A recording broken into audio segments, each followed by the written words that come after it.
like study should not be only revolving around the benefit or effectiveness.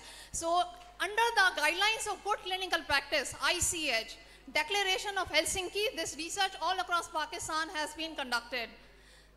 So safety also have been evaluated. दवा से होने वाले side effect क्या हैं? We have also evaluated. Here you can see the Nogat SR has been the study drug, and 27 key institute all across Pakistan has participated. The sample size was very large. It is 988 patients, and 4 week का इसमें treatment duration follow किया गया था. You can see here 1 month treatment protocol. So before and after etopride Nogat SR, patients' gastrointestinal symptoms were evaluated. So you see here, it's like galaxies of key institute all across Pakistan. यहाँ पर फैसलाबाद से we are very thankful and acknowledging the effort of Dr. K.M. Yahya and also Dr. Asif Javed साहब जिन्होंने के हमें यहाँ पर participation दी है. They had honored us with this data. So we are here now achieving this milestone of contributing global stage by our data, our population data. हमें अपनी dynamics और demography के बारे में data collect करने की ज़रूरत है. FDA and EU is hammering and sensitizing this fact that every institute, every doctor, their first priority should be producing the data. Patient care remains the second priority. So yeah, these all you can see, you know, all across Pakistan, Karachi, Islamabad, Quetta से लेके कराची तक जो है वो कराची से कहा जाता है कि कश्मीर तक, Quetta, every city is being involved. These are list of doctors you can see here. I would be taking only 5 minutes more and would be concluding the results. Now the finding. So yes, एक important चीज़ होती है कि इसमें कौन से patient हमने include किए हैं. So inclusion criteria is those patients suffering from clinical presentation of diabetes gastroparesis, जिसमें postprandial fullness, early satiety, nausea, vomiting, GI symptoms, patient suffer कर रहा होता है. इसमें खास तौर पे हमने वो patient लिए जो कोई prokinetic वगैरह नहीं ले रहे थे, and those patient having some gastric surgery उनको exclude कर दिया गया था. So yes, exclusion criteria में वो भी patient we have excluded. Those were taking some medication like immunosuppressive treatment or therapy, and radiotherapy से अगर उनका exposure है, that was also being the key point keep in mind while excluding the patients. So yes, this is important कि इस study के अंदर क्या result आया, हमारी population कैसा experience कर रही है etopride को. And diabetes जो थी इसमें mean average जो diabetes duration था, that was 8 year, और इसमें हर तरह का एज ग्रुप आप देख सकते हैं. पेशेंट्स वर बीइंग इंक्लूडिंग, आप देखें यहाँ पर 18 साल से 65 ईयर तक के पेशेंट का data you can see over here. Because हमारा खान पान, हमारा life style, everything is very diversified. So it is must to have such kind of studies at our local level. And it is being welcomed by global stage, global fraternity very much, because when I was submitting the data, the journal was like, my God, it is really very kind of brilliant initiative, because it is catering the most important disease, that is diabetes. So here you see the questionnaire. Questionnaire में 20 सवाल थे. It is PEGI symptom questionnaire. आप सबको पता ही already is a patient assessment gastrointestinal disorder symptom. Scale है जैसे 20 सवाल थे, एंड उसका हमने pre and post P value calculate किया था. तो it's being showing the improvement. Around 78% तक इसमें अंदर इम्प्रूवमेंट आई है बहुत सारे सिम्टम में, बट एवरेज ले तो 68% तक इम्प्रूव किया है. Nausea, vomiting, bloating, postprandial fullness, early satiety, delayed gastric emptying का जो प्रॉब्लम है वो काफ़ी रिस्पॉन्ड किया है पेशेंट ने etopride Nogat SR से. So I would be showing you the last slide, that is safety. जैसे कहते हैं ना, खाने में जो है वो अगर नमक ना हो तो वो खाना अच्छा नहीं लगता. इसी तरह से अगर वो स्टडी जिसमें साइड इफेक्ट का पता ना चले हमें ड्रग के बारे में, तो वो स्टडी फिनिश नहीं होती, कंप्लीट नहीं होती. सो साइड इफेक्ट यस इस स्टडी में रिपोर्ट हुए हैं. आउट ऑफ 988 पेशेंट्स 2.8% लोगों को साइड इफेक्ट हुए हैं. Those were mild, not severe, and those were kind of diarrhoea, some headache और कॉन्स्टिपेशन एक दो पेशेंट को हुआ है. So this is all about the relief study trial, and I would like to bring into your knowledge that हमारी अभी neuroscience की और दूसरे भी बहुत सारे सेगमेंट्स हैं, ऑर्थोपेडिक है, बहुत सारे clinical trial researches we are conducting all across Pakistan under the initiative of हेरा, and we really welcome you कि आप काइंडली उसमें पार्टिसिपेट करें. We are open for collaborating research, क्योंकि we want to cultivate the research culture in our country. And कहा जाता है कि माना कि इस ज़मीन को ना गुलजार कर सके, माना कि इस ज़मीन को ना गुलजार कर सके, कुछ खा कर कम तो किए गुजरे जिधर से हम. So thank you very very much for your attention. If there is any question kindly let me know. Thank you, madam. We are short of time, so I request our chairman first. I request Dr. Tariq Wasim for comments on. Mike. Right.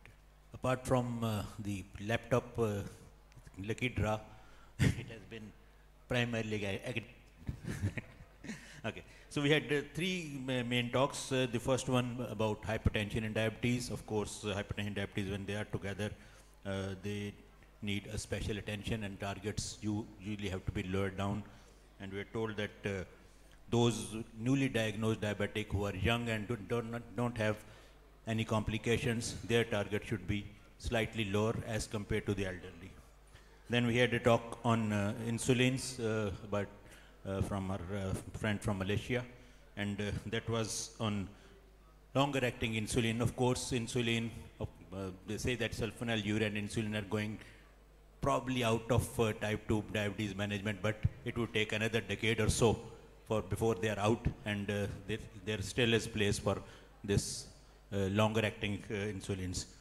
The third one, the data presented by this on etopride long acting in diabetic. Of course, diabetic gastroparesis is a reality, and it is seen in many patients, whether they suffer from autonomic neuropathy or not, or sometime it may even be related to drugs like metformin, and then they do get because of that some gastric symptoms, and their data, the prevalence as well as the improvement with longer acting was definitely encouraging, and we welcome such kind of local studies and data.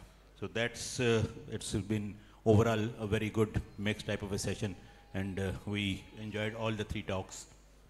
Thank you, sir. Now I request Professor Dr. Zafar Ali Chaudhry for their nice comments on this session. I think it was a wonderful session, and the talk given by Dr. Jahanzeb was very thought-provoking, and he highlighted all the essentials of hypertension in diabetes patients, and the way you should monitor those patients as far as their blood pressure is concerned, taking into consideration their diabetic status, which was really very informative, and he has actually mentioned about how to take blood pressure, which is very important. My only concern is that I have not seen anybody in the emergency taking blood pressure by doctors. It is taken by the nurses or the paramedics. Very rarely the doctor checks the blood pressure, and you see, a blood pressure taken by a nurse or a paramedic cannot be as reliable as taken by a doctor. So we have really left this habit of taking blood pressure by ourselves. So we need to inculcate in our trainees, house officers, that they must take blood pressure by themselves. And I tell you a reality. I once asked one of my house officers in surgical ward to take blood pressure. And you will be surprised to know that he did not put the diaphragm of the stethoscope medially, he put it on the lateral aspect of the cubital fossa. And I said, where is the brachial artery? And he did not have any clue. So if this is a state of affairs, how will you take proper blood pressure while lying down or standing or sitting? All these things were taught to us when we were medical students, and now this thing has become a rarity in undergraduate education and also training, and what to talk of the postgraduates. So that is very important. Take home message is that the doctors should take blood pressure by themselves. Second, long talk given by Dr. Mafauzi Muhammad from Malaysia, I think is sitting here. Again, as a surgeon, I could not understand much of it because it was very concentrated talk, and I think many of the physicians must have benefited from it. And last talk by Dr. Neeta Maheshwari, again a very crisp and precise presentation, and she's a wonderful presenter. I have seen her presenting in Faisalabad Medical University conducting a workshop, and her name is Neeta. Neeta means somebody who is very upright, yes, very upright, and Maheshwari means God worshipper. She worships God and she is very upright, and the way she presents that goes by her name. So overall a wonderful session, and I'm thankful to all the audience for sitting here and waiting for the lucky draw, and the moment the lucky draw was over, the hall was half. Thank you so much. Thank you so much. Now that is the end of the session. Now I handed over mic to the Dr. Adriz Shani for the next session. Dr. Adriz Shani, please come on the stage.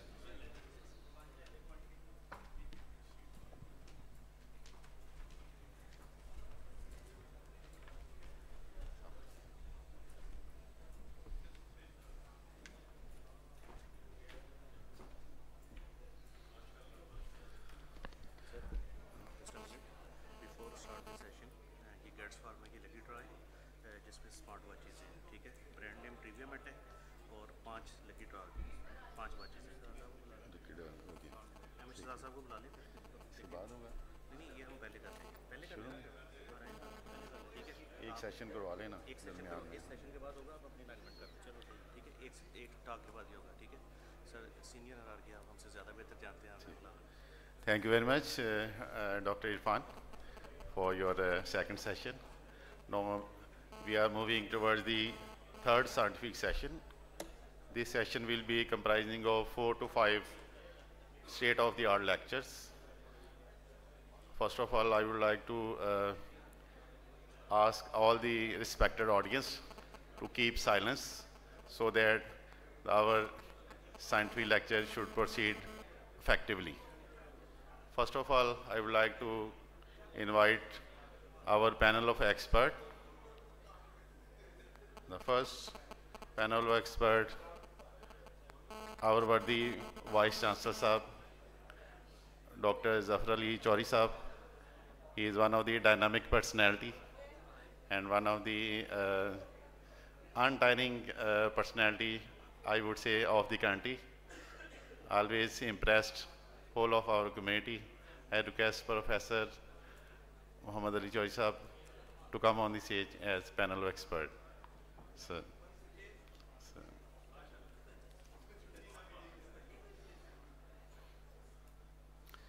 Our second expert panelist, our teacher of the teachers,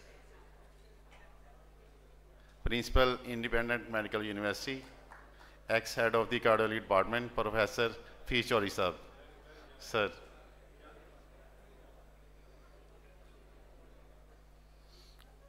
Our third panelist is one of the eminent cardiologists from Lahore, Dr. Naresh Kumar from Avicenna Medical College, Dr. Naresh Kumar Khurana.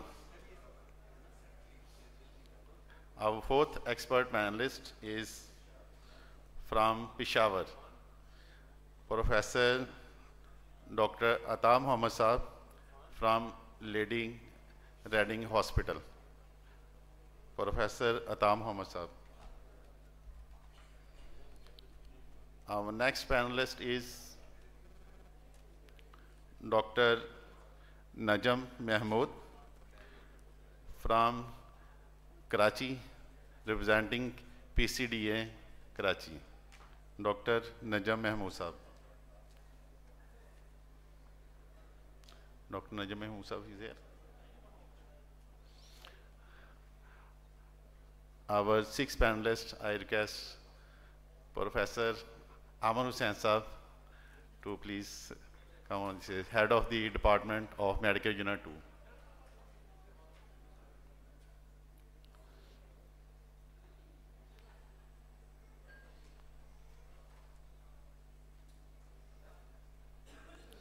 Our first state-of-the-art lecture will be delivered by one of the eminent cardiologists. You see, diabetes is one of the disease which is associated with other cardiometabolic diseases. So 1 out of the total death in the world, every 33 seconds, the death is attributed to the cardiovascular disease.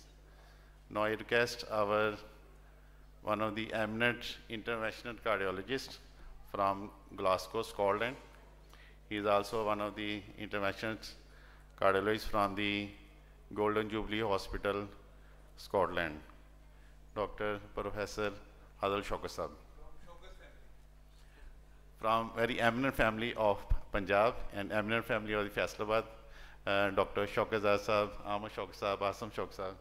The third जो स्पूत हैं जिन्होंने Scotland में UK में झंडे गाड़े हुए हैं, doctor Adil Shaukat साहब. Thank you very much indeed. Laptop connection.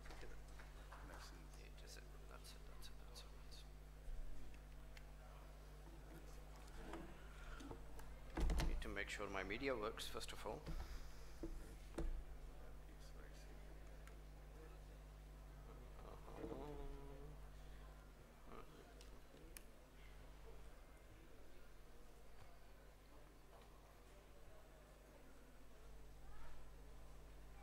Media working or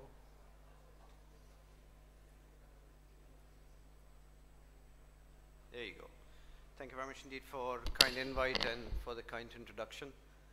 An amazing panel. Thank you so much. A lot of seniority, so I'm really humbled to be invited over here. So I'm going to talk over the next 20-25 minutes about diabetes and coronary syndromes. So how about starting off with, what is being synonymous? And Jahangir Khan, I think we'll all agree, would be synonymous with winning. He holds a staggering record, 555 matches over 5 years, the longest winning streak by an athlete in top professional sport. So synonymous with squash, synonymous with winning. What is this synonymous with? I mean, they are the two individuals who share the same name, Ahmed Shehzad. The chap on the right, of course, what a fantastic show he's put in, putting this conference together. I mean, to me, he is a total champion, but the guy on the left, I don't think we are totally sure about whether he is synonymous with the same example. So if you look at diabetes, I think it would be fair to say is common among patients who have got atherosclerotic cardiovascular disease or at the highest risk of cardiovascular disease. And if you flip this around, then atherosclerotic cardiovascular disease is common in patients with diabetes mellitus. It's one of those facts in life that you can't walk away from. And in medicine, of course, we moved away from our general beliefs and stuff, and we like to have facts. We like to see our evidence. So what are the facts about diabetes and coronary disease? So coming from an interventional cardiologist, I would say that, frequently people would have multivessel coronary disease. Frequently people will have diffuse coronary disease. And at least a quarter of patients who have an indication for revascularization are patients who have got diabetes. And it is a fact that revascularization outcomes are worse in patients with diabetes than those without diabetes. And what we want from the industry? We want agents that would improve cardiovascular outcomes. We want agents which are safe for cardiovascular patients. And we want agents that control glucose, control the glycemic profile of our patients. So let's talk about these facts. So the first one's about multivessel coronary disease, diffuse involvement. I'll show you some case examples, will give you some a decent kind of a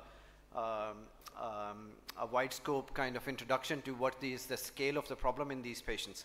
So this is a chap who is 54 that we recently treated. He's of Pakistani descent in UK. He's an insulin treated diabetic for a while.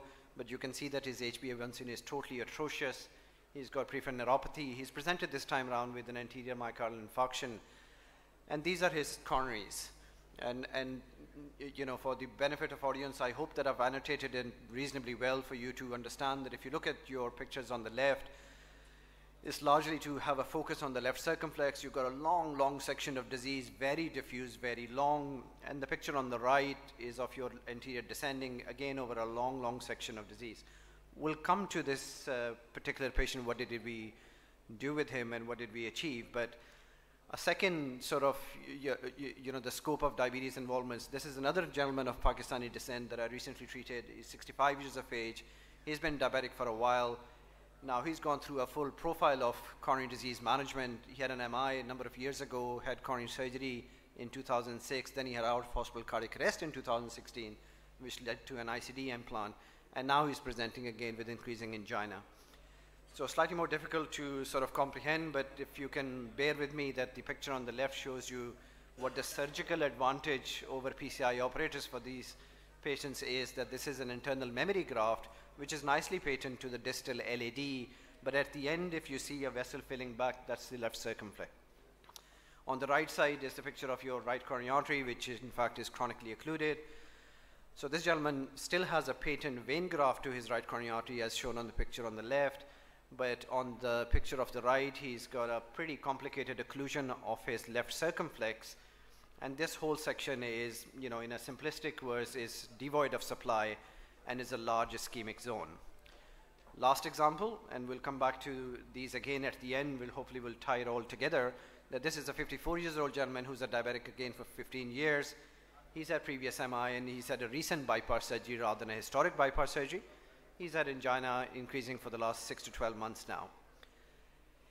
In him again, you know, similar as repetition from the last picture, he's got a patent internal memory graft, but the rest of all of his grafts have failed. And, you know, you could be, you know, reasonably confident to say that, you know, inadequate management of his underlying risk factors, or even if you want to say that this is just the burden of the risk factors on him. The picture on the right has got a very heavily occluded right coronary artery at the very proximal, or what we term is at an ostial section. And this is his left coronary artery on the left. It's got a pretty complicated, very calcified looking number of areas of narrowing around the left mainstem, intermediate, proximal circumflex, and actually distally the vessel is near occlusive. On the right you see a vein graft, and he's got a critical lesion in there. So within 3 years of his surgical revascularization, the chap has lost all of his benefit and is now in a zone where he's in a matter of